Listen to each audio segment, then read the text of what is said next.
Nama saya Martita, NIM 8568024647. Nama saya Elvini, NIM 8566221189. Nama saya Happy Amalia Tantri, NIM 8568022622.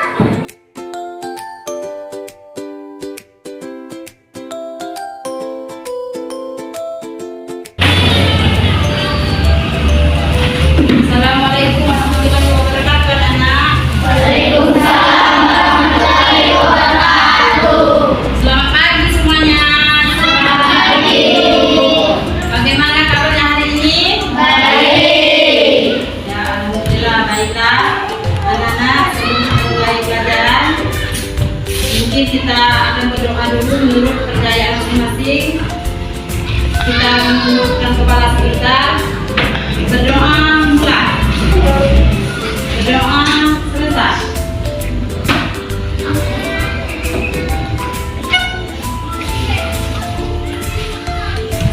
Sekarang ada yang tidak hadir?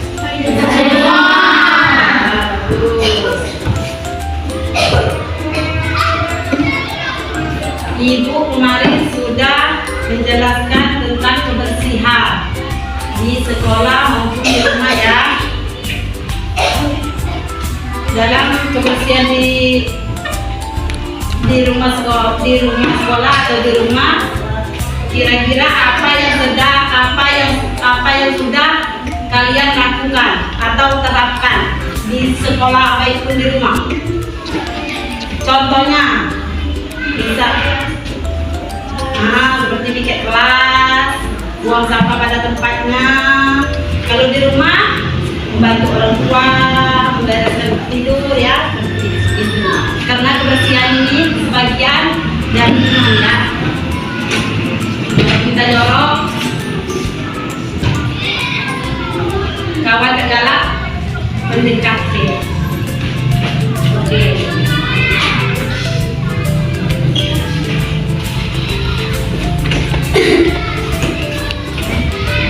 Sekarang Ibu menjelaskan tujuan pembelajaran atau materi kita pada hari ini ya.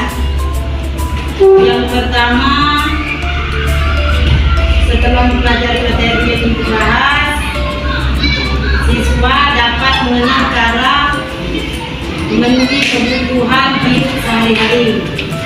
Yang kedua, menjelaskan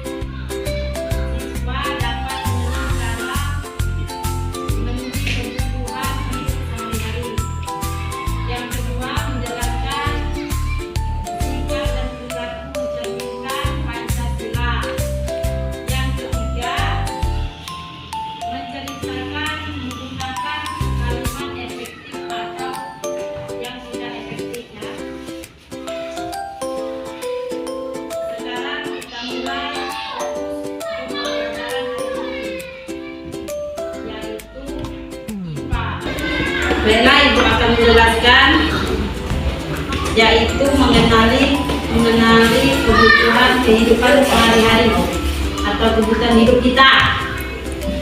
Nah, Ibu di sini akan membagikan lembar penjelasannya ya.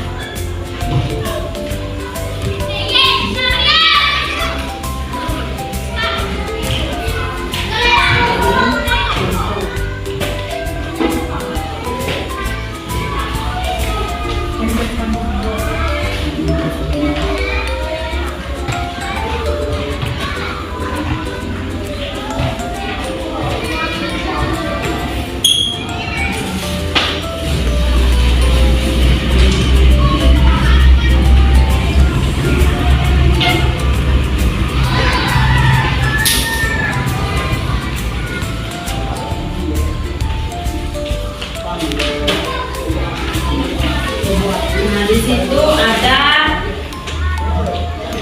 tentang kebutuhan kita sehari-hari yang harus kita penuhi ya. Nah, coba sekarang Ibu ingin dulu membaca.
pakaian kita. Yang kedua yaitu pangan, yaitu kita harus makan ya, makan. Yang ketiga papan, yaitu rumah. Kebutuhan primer itu apa? Kebutuhan primer itu bisa disebut kebutuhan pokok yang utama. Oke? Kita harus makan, harus minum, harus berpakaian, harus ada tempat tinggal. Itu contoh sebagian dari kebutuhan primer. Kebutuhan itu ada bermacam-macam, ada kebutuhan sekunder, ada kebutuhan tersier. Yaitu kebutuhan sekunder adalah kebutuhan yang harus dipenuhi. Misalnya kita di HP, kepengen ada HP. Bisa kita uang tua kita beli motor, kepengen beli motor. Kebutuhan tersier yaitu adalah kebutuhan sesuatu kebutuhan yang mencakup barang-barang mewah atau bahasa gaule, bahasa trennya sultan. Kalau ada motor, pengen nak mobil.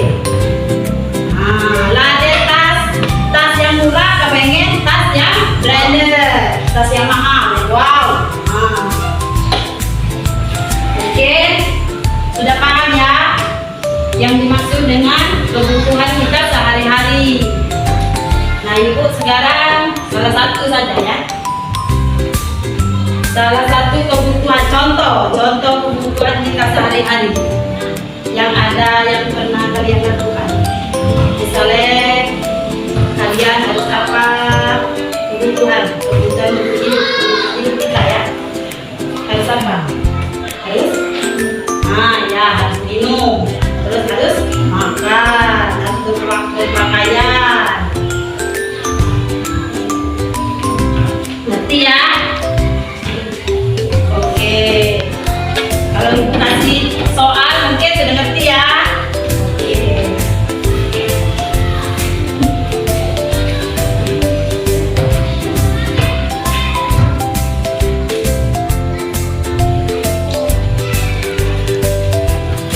Pada yang tahu yaitu sikap dan perilaku mencerminkan pengalaman Pancasila, yaitu contoh misalnya contoh sila yang kedua. Contoh sila kedua itu contohnya apa saja? Membantu teman yang jatuh. Berarti membantu teman yang jatuh atau menolong ya. Menolong teman yang jatuh. Kalau contoh sila ketiga, Gotong royong membersihkan sekolahan. membersihkan sekolahan. Contoh lain dari gotong royong sekolah selain membersihkan sekolah tadi, misalnya membersihkan sampah, membakar sampah. Itu bagian dari sila ketiga yaitu gotong royong. Untuk membantu teman yaitu ada sila kedua yaitu membantu teman yang jatuh. Mungkin ada kita ambil contoh lain yaitu menolong teman yang lagi sakit atau membantu.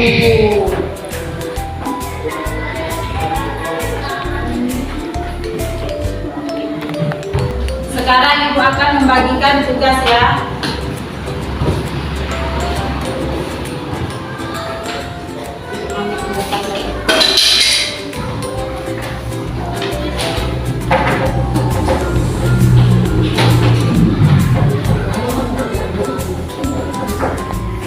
Silakan dikerjakan sampai selesai. Ibu kasih waktu 5 menit ya.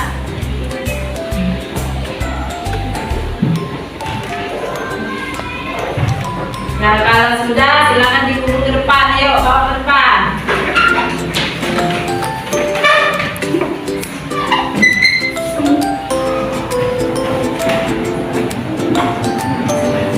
Oke.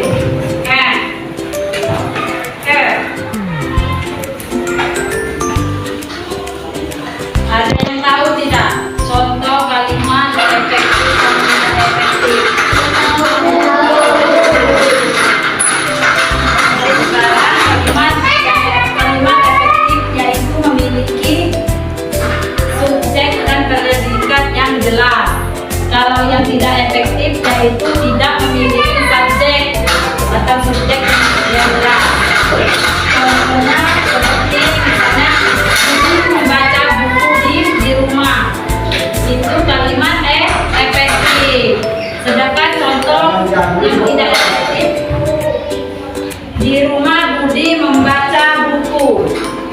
Itu yang tidak efektif. Jelas belum? Kalau yang tidak efektif itu tidak memiliki subjek yang jelas. Kalau yang efektif memiliki subjek predikat yang jelas.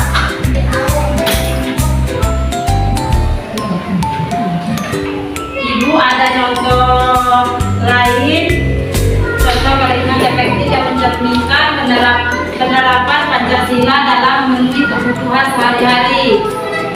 Dengan kerja keras dan semangat gotong royong, maka Sangadesa berhasil membangun saluran irigasi baru sehingga petani dapat panen 2 kali dalam setahun. Ini adalah contoh nyata pengalaman sila ke-5 Pancasila. Baiklah anak-anak, jadi kesimpulan kita belajar hari ini, anak-anak dapat mengetahui bahwa kebutuhan hidup sangat penting dan menjelaskan sikap dan perilaku kalian bisa memahami mana sikap baik dan mana sikap buruk pada diri kalian atau ibu rasa. Baiklah anak-anak, jadi kesimpulan kita belajar hari ini, anak-anak dapat mengetahui bahwa kebutuhan hidup sangat penting dan dengan menjelaskan sikap dan perilaku kalian bisa memahami sikap baik dan sikap buruk pada diri kalian sendiri. Baiklah, sekarang ibu akan membagikan PR kalian di rumah ya. Minggu depan dikumpul ya.